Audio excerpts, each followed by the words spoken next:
And so today we're going to talk about one facet of That Sounds Fun, and I think something that is woefully undertaught in Christian communities, and that is simply the humor of Jesus.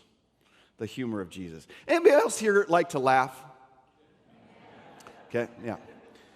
If you didn't respond, we have a prayer service afterwards for the demonic presence that has taken foothold in your life. No. I heard a story a while back about a senior adult woman and came across something funny in the least of likely places. Bible verses lined the Franciscan hospital walls where she went for an appointment. And on the wall in the room where she received a mammogram, there was a verse that read from 2 Corinthians chapter 4, verse 8. We are hard pressed on every side, but not crushed.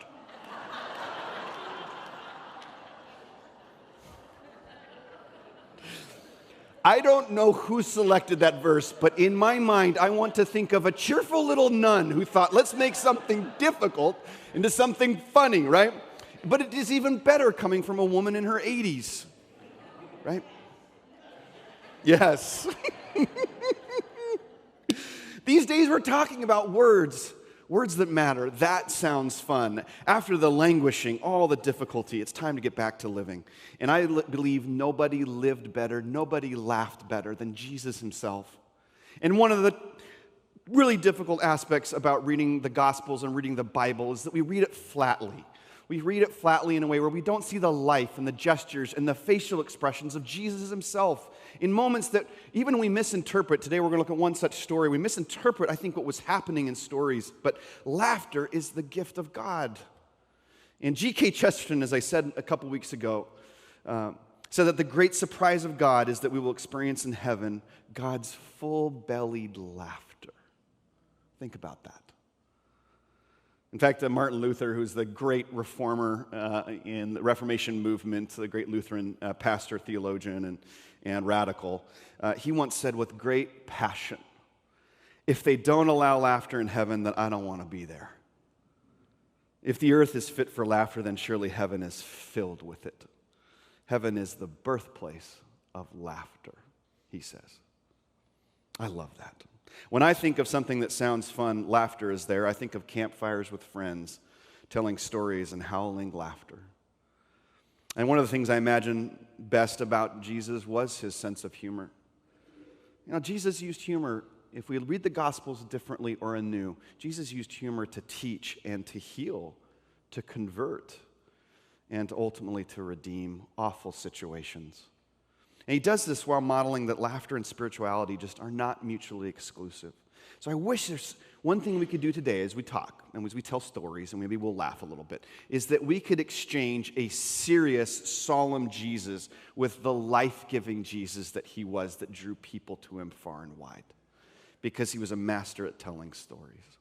One such story is probably one of the most misunderstood and misapplied stories in all of the Gospels, okay? It comes from Mark chapter 7, verses 25 through 30. It's one story I'm going to use today, but it's the miracle of the Syrophoenician woman. And in this encounter, it's been often referred to as Jesus being culturally insensitive. I don't think that's a true reading of it, or at least an accurate one. But we're going to see this exchange from a woman who's in a difficult situation, and Jesus is going to use a riddle, okay? Take a look. Starting with verse 25. In fact, as soon as she heard about him, that is Jesus, a woman whose little daughter was possessed by an impure spirit came and fell at his feet. The woman was a Greek born in Syrian Phoenicia. She begged Jesus to drive the demon out of her daughter. Serious situation, right? Let me just pause right there. She's a Greek, but she's Syrophoenician.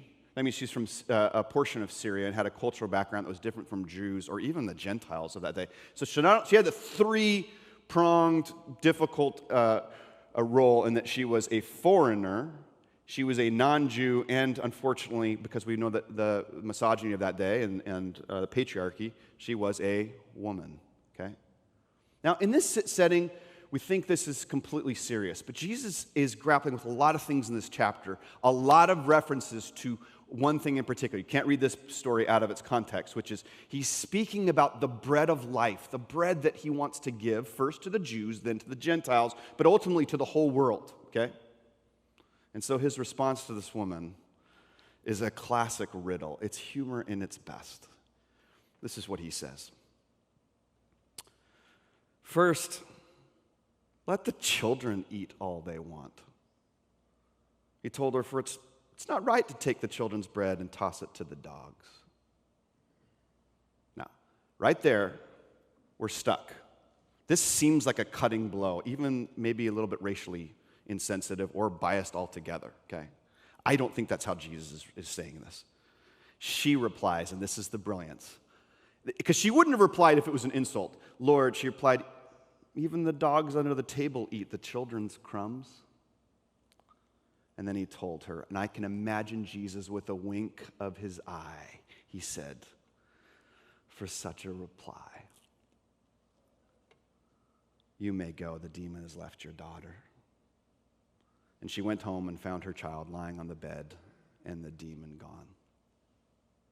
Let me unpack this. When it comes to understanding this story, it seems we really only have two options. And theologians and scholars have wrestled with this one and how to understand it. Option one is that Jesus responds to this woman in a rude, racially demeaning way. But then, thankfully, he has a sudden and maybe somewhat inexplicable turn of heart and decides to heal the woman's daughter after all. That's one option, okay? Are you following me? Okay. Second option is that there's something in the look of Jesus' eyes, in the tone of his voice, in the expression of his face that enables this woman to realize that she is being asked a riddle. A riddle of sorts, and she nails the answer.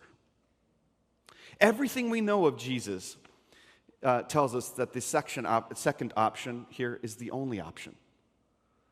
Clearly, in my mind, Jesus is joking with this woman. He's being a bit coy. He's using common everyday language about the disparity between people, maybe even the class system, and he's doing something here. It's a word play, and she catches it. She goes along with the joke, and Jesus gives the blessing, the gift. I imagine Jesus with a grin on his face in this story, on the verge of laughter all the way through, nodding his head in proud approval of the woman's quick wit, and finally giving his bewildered disciples a look of, isn't she wonderful? She's who I came to redeem. She saw the absurdity of the life we live where we treat some people as if they don't deserve the blessings and other people get the first helping. Some people might say, hold on a second, Jesus was kind, and I know he was compassionate and powerful, but seriously, was he really funny? And not in a joke-telling Western world kind of way, but using irony and wit and riddles. Well, there's all sorts of ways that Jesus does this, but one thing we can all agree with is that Jesus was anything but boring. Always telling stories. He loved to tell a good story. Don't you love people who can tell a good story, right? We all have people in our family who can't tell a good story, right? We know those people, right? But when there's the person in the family that can tell the good story, particularly when it has a surprising punchline.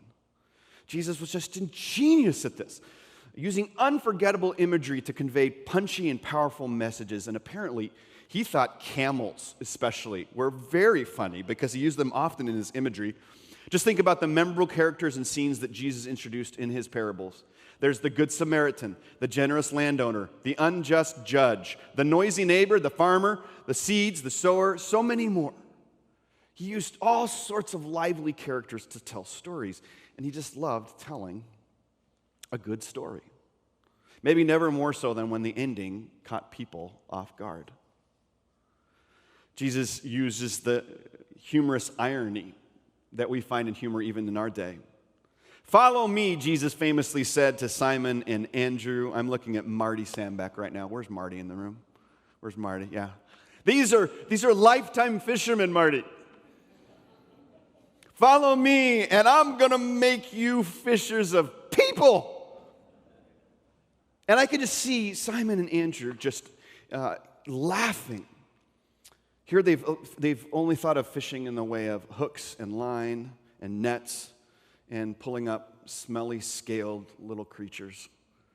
And instead, Jesus is going to take those same gifts and he's going to transfer it towards the kind of catch that really matters. And thankfully, when it comes to sarcasm, Jesus uses this particular form of ironic jest sparingly because sarcasm can be quite cutting, as many of us know. And in our day, sarcasm is used to hurt people rather than to bless them. But he says things like this: how can you say to your neighbor, "Here, let me get that little splinter out of your eye"? And Jesus asks, while you have a plank in your own, like a 2x4, and you swing your head around and you're swatting people with the 2x4 while you're trying to pull out the little splinter. Plain and simple, Jesus is just making these great jokes, these images, probably drawn out of his life of carpentry. And they would have laughed out loud, I think, given his vivacious personality. But they would have laughed even harder when Jesus turned his quick wit on the Pharisees with cultural zingers like this. You're blind guides, you filter out a gnat, but you gulp down a camel. Okay? Now, what we miss in this, and this is often so true when we use our just English translations, is that, of course, the Pharisees were known for just overemphasizing little minuscule things while ignoring the huge things that were in their own lives that were areas of sin or judgment or whatever it might be. But what the problem is our cultural background, we don't have the same translation. In fact, our friends Chris and Vivid would experience or agree with this with language differences. But in Aramaic, the word for gnat is galma, G-A-L-M-A. The word for camel is gamla, G-A-M-L-A. You strain out a galma for a galma. That's the wordplay he's using. It's just brilliant. And he was so good at this. And for Jesus, I think he was grinning at the Syrophoenician woman and asking her riddle before he heals her serious daughter, because he loved to draw the life out of moments. Jesus was just being Jesus. He knew when to be serious, and he knew when to be compassionate, and he knew, thank God, that he knew when to use humor to lessen the weight of a moment and to relieve the burdens that people were carrying. And friends, I think one of the reasons we never really hear much about the humor and the joy of Jesus is because so many people, perhaps Christians most of all, God help us, God forgive us, that they're genuinely and tragically convinced that God is far too serious to ever have a good time. But Jesus begs to differ. And I think the Syrophoenician woman, witty, wise, and desperate as she is, recognized that mischievous spark in Jesus' eyes right from the beginning. Jesus, who spent much of his ministry breaking down barriers between people, he knew that humor does exactly that. Humor disarms and it unites, and it sets people at ease, and it leaves them receptive to his message, to the speaker's message. Okay? So I want to just get practical. And part of it, I read a number of books. If you ever want to, I don't think sometimes we love hearing about the anatomy of humor and why humor works. Some of us know comedians, and I know Pastor Mike Moffat and I were talking this week about some of the study around why some humor works and others don't. But I want to suggest some ways that for us, we can take the advantage that Jesus gives us, the advantage of knowing Jesus' life that gives us, and increase the laughter meter in your life just in the next week. Anybody want to increase the laughter meter in your life the next week? Yeah. The rest of you, we have cold coffee out in the sanctuary. Okay, so increase the laughter meter. Be more like Jesus. Have a smile on your face. Think about the things that sounds fun, especially when it comes to stories and whatever it may be, because it'll increase the life that is in your marriage, in your friendships, whoever you're around, all things that Jesus modeled, okay? I have 4 things I want to share with you, okay? The first one is this: look for funny rather than trying to be funny, okay? Some of us just aren't wired to be funny, okay? The jokes don't land. We forget anybody forget the punchline on jokes, right? In fact, there's a pastor who formerly was here. Many of you know him, Pastor Harlan Shoup, and he's annoyingly good at remembering the punchlines. I can never remember the punchlines, but some of us just aren't so good at that, okay? And so look for funny rather than trying to be funny. Observe the things around you, little quirky things. A while back, the kids were at a swimming pool, and we saw this sign right here. It said this: swimsuits required.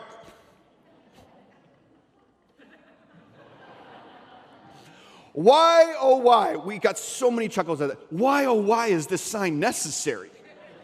Okay? We howled, imagining all the reasons why that sign had to be posted. Just for yourself, let your mind run with it. You're the manager of the pool.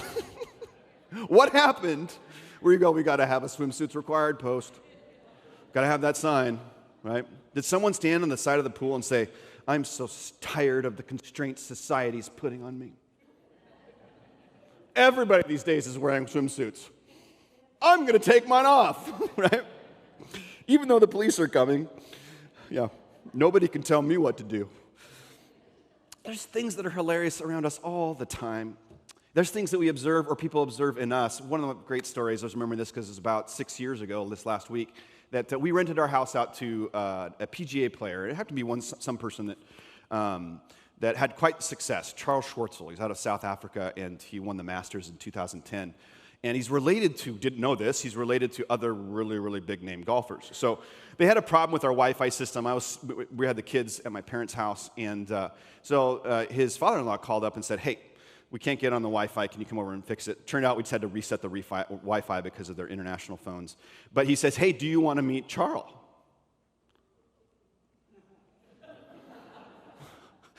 Am I going to say no? Yeah, right? One of the best golfers in the world. So I walk through my living room onto my deck, and sitting right there, this is no joke, at the end of my table is Justin Rose, his cousin. And then just around the corner, and for those of you who know golf, you know these names. Okay, these are some of the top golfers in the world.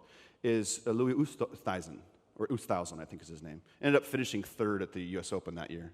Okay, he's one of the prominent best golfers in the world. And then Charles is cooking steak on my barbecue. And this is the brilliant humor of someone like Charles. He just turns to me and he goes, hello, welcome to your home. Oh, and my phone was burning in my pocket.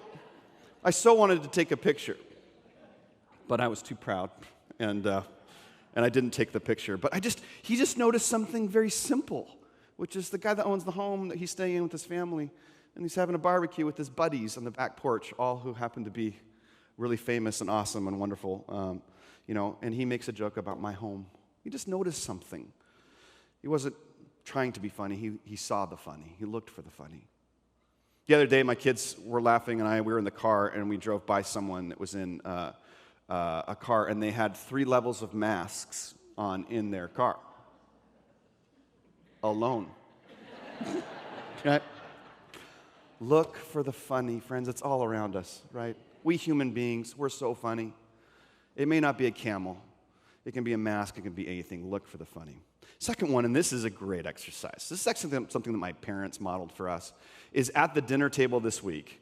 Maybe you're alone with your spouse or with your family or with a friend or whatever it may be, but ask everyone to share a remember when story. Remember when. And usually these really work well when you say remember when dad or remember when mom, right? Usually it's the dads, but remember that time, remember when remember whatever it may be. For us as a family, we were at our cabin, we had this story, remember when, I just practiced this last few weeks, was remember the story of the spaghetti. First house we moved into in Yakima when we moved from the west side, my dad was a principal at Stillcombe High School, and we went to Yakima to live, is that we had our first dinner after the boxes had been delivered, and we had the basic furniture out, and my mom decided to make spaghetti. But the noodles hadn't been fully drained. I don't know if in the 80s they didn't make colanders, but but the noodles were way too wet. And so anyway, she started plating the spaghetti and then was taking it out to the living room. And so the first plate came out and it slipped right off onto the brand new carpet, right?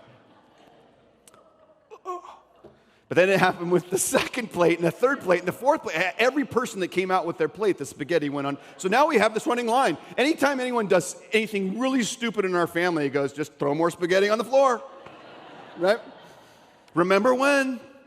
Though that's the basis of humor for family stories too, right? Is remember when, and you maybe even have phrases. No one else in the world would understand the phrase spaghetti on the floor, except for the Stewarts. Because we can't even manage to get dinner on the table. What is it that's a remember when? And for a family that maybe you're stuck in serious mode and you haven't smiled or laughed in a while, remember when is a gift, okay? Jesus, by the way, did this all the time with his disciples. He did it when he referred back to the Old Testament, and he would tell story. I just love that. Other one is that, and this is really embarrassing, but I'm just going to tell you anyways, because my dad, he passed a couple years ago, and so he can't be here to defend himself. We had a dog, and it was a dog that was Brittany Spaniel, and yet was just awful. I mean, this dog never learned how to obey and never really wanted to obey its master, which is more like cats. Please don't send me emails, but it was like he was a cat in dog's clothing, okay? Just saying. He did not care about obeying. Anyways, one time we were in our front yard. I don't know what we were doing. We were just hanging out, and this couple comes sauntering, and they were like the couple that looks beautiful with their dog, like out of a magazine. And our dog goes tearing off, unleashed, and starts getting in a scrap with this dog. And my dad runs down and tries to get our dog off of theirs. And finally, he's just so frustrated that he picks up our dog and he just bites the back of our dog. And the people respond in horror. And I don't know what he was thinking, but he just felt like he needed to discipline the dog, and he bit the dog. Who does that, people? Okay, later on, you're going to realize why Pastor Aaron is so screwed up. But for years, it was like, do you remember when Dad bit the dog? My poor dad. The dog deserved to be bitten. But just whatever the story, remember when, whatever it might be, okay? At the dinner table, ask, remember when. And third, this is where we could all do a little bit better, I think, in our culture and our time, which is turn up good humor and dial down the destructive humor, okay? I think shared and self-effacing humor is good for the soul. And even my dad, in telling the dog story, just loved it because he just knew, gosh, I don't know what I was thinking. I was so frustrated. But everybody joins in, and it's playful. And unfortunately, though, one thing we have to realize if we talk about humor, and especially as Jesus modeled humor, is that our culture is proficient at aggressive and biting humor. And that is not good godly humor. And that certainly isn't what Jesus modeled. One of the things that we were talking about in our ministry team this last week was the rise of sitcoms, but in particular, a show that we started to watch when I was a kid, and I was really drawn into it, but then my parents wouldn't let us watch it anymore. And my kids got back into it on some rerun channels a couple years ago. But it was The Simpsons. And what we've seen culture, just to step back, is what we saw was that the setup for that show, as well as many others, and I'm going to meddle here just for a moment because it's important, is that the cultural phenomenon in humor in many sitcoms, Everybody Loves Raymond, you name it, any family dynamic, is the stupid who? The dad. The stupid dad. The beautiful, wise, witty mom, or at least in some ways the mom is the sharp humor to the stupid humor, but it's the stupid dad phenomenon. And the butt of the joke was always dad. Now this is hard because in some families that played out. In my family, we just never grew up in a home where mom or dad or mom, but dad and grandpa were never stupid. They were honored and they were blessed, but also they led with humor and were self-effacing themselves. But we've been affected in such a way where our humor has become twisted in our culture because of the way humor is used sarcastically to bite. And biting is when it's choosing to hurt, or it's choosing to see the worst in someone as opposed to the best, or just the quirky. You follow what I mean? Maybe as we're watching TV this week or in the coming weeks, or as you're just with friends, or it might be, maybe just dial it down. And one of the things I love that a friend taught me, because I did this to myself, I actually said something about myself that I didn't like. And you know what she said? And I love this. She said, "Hey, you're talking about my friend." Did you hear that? Hey, that's my friend that you're talking about. I don't like people who say bad things about my friend. She's talking about the way I was talking about myself. But if there's a humor or whatever, just say, "Hey, I know that maybe seemed funny, but that's my dad, or that's my husband, or that's my son, or my daughter, whatever it may be. Let's just cut it off at the pass. You don't have to make a big deal of it, but just that was a playful way of just saying, hey, you know what? There's a better kind of humor out there, right? So turn up the good humor, dial down the destructive humor. And then lastly, this is what I love, is let God use humor and laughter to change how you see the world. Karen Buxman is one of the world's experts on humor and has shown how humor opens our eyes to change our circumstances, and she recounts the story in which a joke may have staved off war in America. During the Cuban Missile Crisis in 1962, the United States of America, as many of us know, was on the brink of war with the Soviet Union. And most believe it's the closest we've ever come to a nuclear holocaust. With Soviet missiles in Cuba, 90 miles away from American shores, the conflict was escalating, and many of you lived through this. American and Soviet diplomats met to discuss, all sorts of ways that they could de-escalate what was happening when one of the Soviet delegates broke the tension by making a joke. What's the difference between capitalism and communism? And his answer was, in capitalism, man exploits man. In communism, it's the other way around.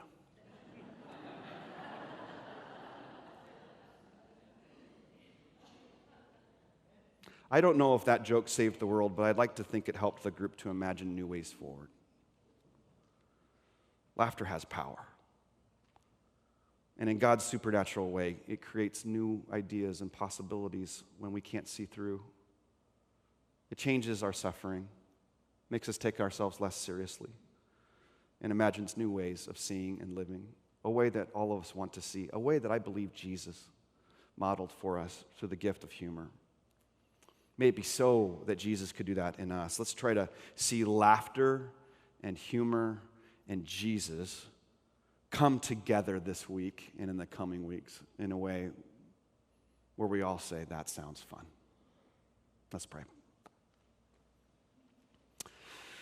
Jesus, thank you that you were full of life, and sometimes we do. We read the Bible, we read your stories, your gospels flatly, and so I pray that you would give us new imagination to imagine your facial gestures and how you lived and jested and told story with your disciples, and that would be a model even for us to see the gift that is our human silliness, or to see the humor that's around us.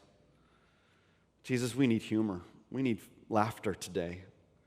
We need the relief that laughter brings, which is to remember that you're going to hold everything in its time, in its hand, and heaven, when it's fully realized, will work backwards and turn every suffering into joy, into story, into laughter. Give us that faith, we pray.